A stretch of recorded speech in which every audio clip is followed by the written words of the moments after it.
Qədərin yazılması və təqdir edilməsi bir neçə mərhələdə olur. Birinci, bu göylər və yer yaradılmadan 50 min il əvvəl yazılan ümumi qədərdir ki, Allah Teala qələmi yaratdı və dedi ki, yaz. Qələm dedi, nə yazım? Dedi, qiyamətə qədər olacaq hər şeyi yaz. Beləliklə, bütün hadisələr əvvəlcədən yazılmışdır. Bu dəyişməyən və əzəldən müəyyən edilmiş ümumi təqdirdir, bu dəyişməz. İkinci, bu möminlərin bir insanın ömrü ilə bağlı təqdir.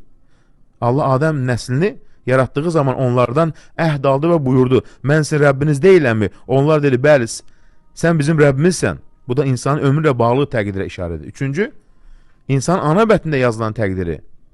İnsan ana bətnində yaradıldığı zaman onun həyatı ilə bağlı təqdir yazılır İbn Abbasdan gələn rivayətdə. Sizdən hər birinizin yaradılışı anasının bətnində 40 gün nüftə olaraq qalır, sonra eyni müddətdə laxtalanmış qan, sonra eyni müddətdə parça ət olur, sonra mələk göndərilib ona 4 şey yazılır. Ruzisi, əcəli, əməli, xoşbəy və bədbəxt olacağı. Bu hamısının amma hansı qədərə aiddir? Dəyişən qədərə. Dua edərsən Allah dəyişər. Duaya bağlıdır. Dördüncü, illik təqdir. İl içərisində nələr baş verəcək? Hamısı bu gecədə, Qədr gecəsində təyin edilir. Yəni, hər il baş verəcək hadisələr Qədr gecəsinə müəyyən edilir, ta gələn il Qədr gecəsinə qədər. Beşinci isə gündəlik təqdir. Mələklər lövh-i məhfuzda yazılmış olan təqdirlərə baxır və Allahın əmri ilə onları yerinə yetirirlər.